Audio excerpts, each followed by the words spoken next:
Hello, welcome to my September 2022 update on the latest current account news and switching offers. Let's start, shall we, with some switching deals, because I know that's what you're probably most interested in, how to get that free cash.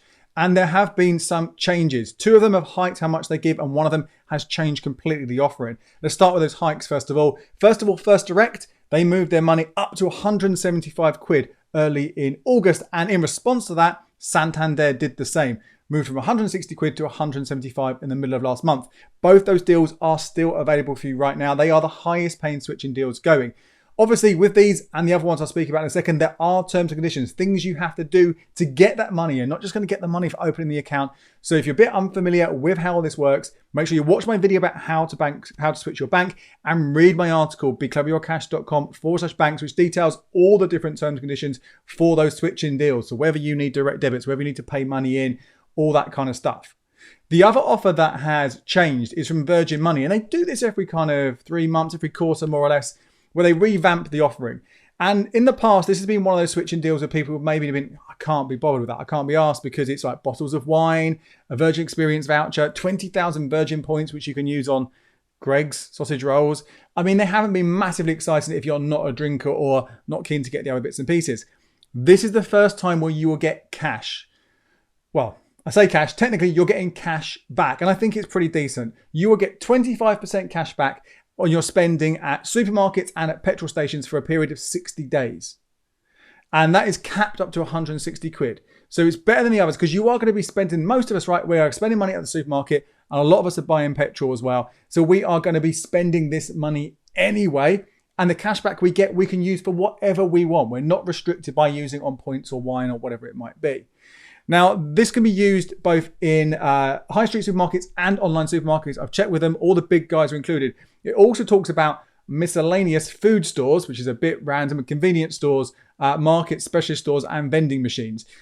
I would just stick to the supermarkets. We're going to spend this money there anyway. Similarly, petrol stations includes pay at pump with your Virgin Money debit card. So I think it's going to be relatively easy to get this. Now, I spoke about a cap there of £160. That's the most you can get in cash back. To get that, to get 25% cash back, you're going to need to spend around £640 over those 2 months. Roughly 75 to 80 quid a week. So have a think, are you going to be spending 75 to 80 quid a week in petrol stations, in the supermarket? I think most of us will. And keep track of this. Keep track of when that spending starts, at day one of those 60 days, to see how you're doing towards that £640 total. If you feel that you're not going to hit it, a quick little trick you might be able to use just to extend it to get that full cash back is to buy a gift card in the supermarket for that supermarket. So you can still spend money on your groceries and earn that cash back, but you're doing it after day 60. You could obviously buy gift cards for other retailers, Amazon, Netflix, John Lewis, all these kind of places. Just do be wary, obviously, with gift cards. If you lose them, you're not going to get your money back. And if the company that the gift card is for goes bust, you'll also lose the money. But obviously there are certain stores where that's less likely to happen, so less of a risk. But do bear that in mind. You do have to wait with this deal for the 60 days to start. It won't be straight away. You've got to meet some criteria, pay some money in. You've got to have £1,000 that stays in your Virgin Money M Plus saver account for a certain amount of time. Switch from direct debits, things like that. Once you've done all that, you'll be notified that the offer has started and your 60 days will begin. So just make sure you do that. As I said, I have got more details about all the switching offers over on the blog. So if you go over there, hit the deal section, you'll be able to find all the information. They're the only kind of changes. The nationwide switching deal of up to 125 quid, that is still running at the moment, but they are the only offers at present where you can get switching cash. I would not be surprised, I know I said this last month, but I would not be surprised if we see something from NatWest or RBS this month, or from HSBC, because it's been a while since they've been offering anything at all. Lloyds is a possibility. They never run Lloyds and Halifax switching deals at the same time. The Halifax deal has just finished, so that could mean that, yes, there is going to be a new Lloyds offer. Obviously, I will let you know next month in my update what's going on, but if you can't wait for that, then you probably want to subscribe to my newsletter, becleverwithyourcash.com/newsletter. It's free. It comes out every Thursday with the best of the blog, best of YouTube, best of the podcast, all that kind of stuff. You will know every week as soon as that stuff comes out. Right, cashback news for you now. And first of all, Chase Bank. You'll know if you've got the account that the 1% cashback is just for 12 months. The best rate you can get out there, although equal with the American Express Nectar credit card. But otherwise, the best one you can get that you can use everywhere. As we know, Amex isn't always accepted in every shop. That 12 months is coming to the end for people who signed up in the first few days and weeks of the account opening a year ago. That's when the account launched. But Chase have extended it for those early users. If you signed up for a Chase account before the 1st of March of 2022 of this year, so in that first kind of 5 and a bit months, your cashback has been extended until the 28th of February 2023. So I signed up on day one. Rather than my cashback finish in just a few weeks, I've now got it for an extra 4.5, 5 months. If you signed up on the 1st of January, say this year, you will still get a bit more time, but you only get an extra 2 months until the 28th of February 2023. Now, sadly, if you signed up after this date, let's say you signed up on the 1st of April of this year, your cashback will still end on the 1st of April next year.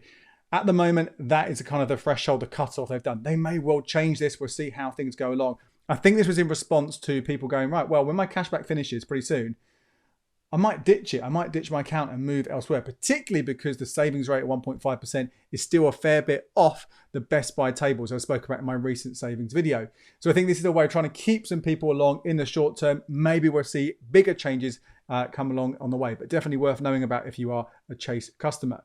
The other current account that offers cashback has been the Monese account. I spoke about this in a previous video. They had a couple of limited offers at the end of June and in July for people who signed up for an account then and put some money in. They could get 1.5% cashback until the end of this year. So obviously a much, much better rate than you can get anywhere else.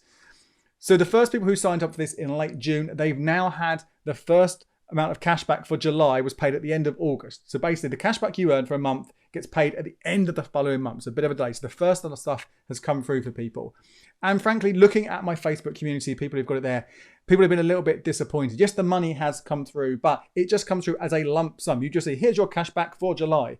There's no breakdown. There's no way for you to kind of really check that transactions have tracked if there are things that haven't paid or haven't, So it's not ideal, but it has worked. So if you are someone who has Monese and you've got that 1.5% cashback, it seems to be going all right. Just could be a much, much better user experience for everyone.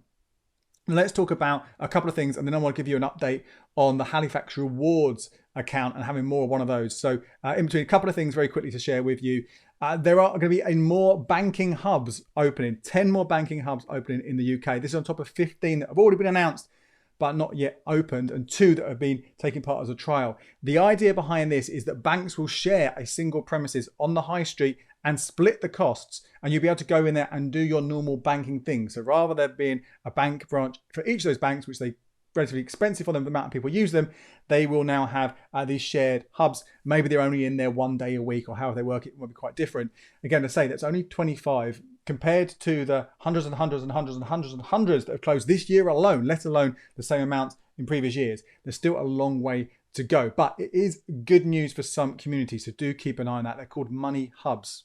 And let's talk about overdrafts as well. There was some news reported last month that Barclays was contacting customers saying they're going to close their overdraft in the next 30 days because it hadn't been used. This obviously has upset some people because if they weren't using it, they were kind of seeing it as a backup in case of emergencies. And with all the high costs we've got right now, those extra kind of expenses, well, they could be more likely for someone to need to go into their overdraft. So this has not been well communicated and people have been upset.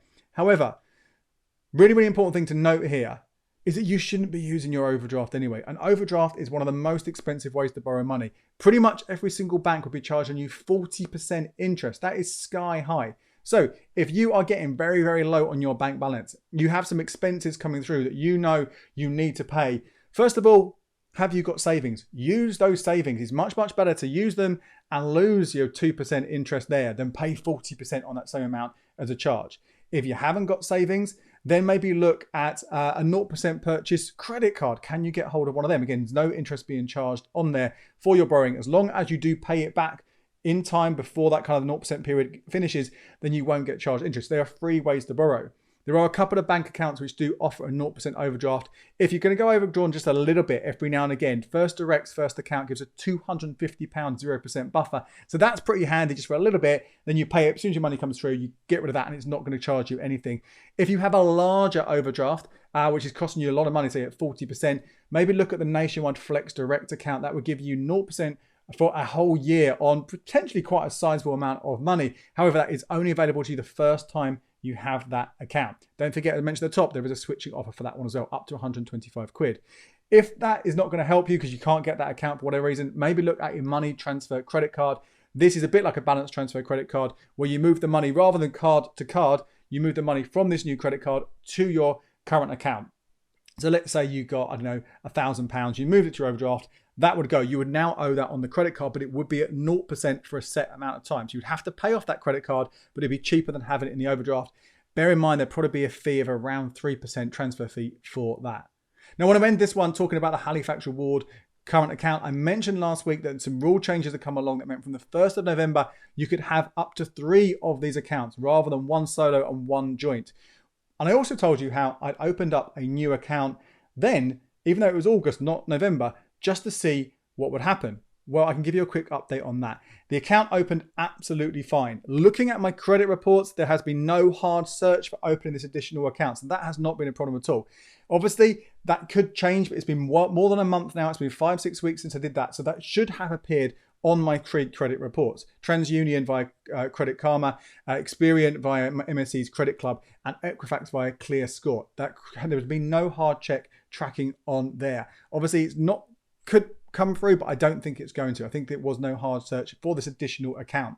I was also able to register for that Halifax Reward and also transfer in the £1,500, which you're required to do every single month. I found that I could do that via an internal transfer, and that tracked as well. So the money that's already going into my existing Halifax Reward account, that £1,500, so I qualify for the offer and don't get charged the £3 fee, just transferred that over to the additional account and then back to the first account so it can go zipping straight through. Obviously, now I know this works, I'll probably set up a standing order for this just to automate it.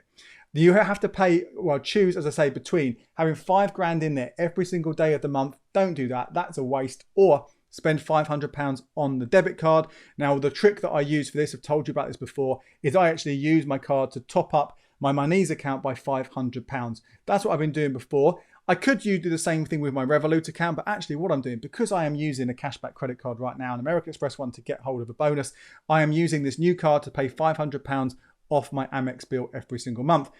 And I'm now getting £10 a month, £5 on each of the accounts. I will open up a third account as well. Now I've done this kind of like research for a while, get one of those. That will be £15 a month I get for very, very, very little effort. You can, of course, if you want to, choose to have free cinema tickets or 2 movie rentals instead. I have got a whole video explaining how the Halifax Reward account works, so do check that out. Obviously, the sad news is that switching offer has just finished. So if you are new to it, do keep an eye out for that, because in previous times, existing customers have been able to get the money. So you're not going to miss out completely by getting an account now, or 2 accounts or 3 accounts. Hopefully you'll still get the switching money later on.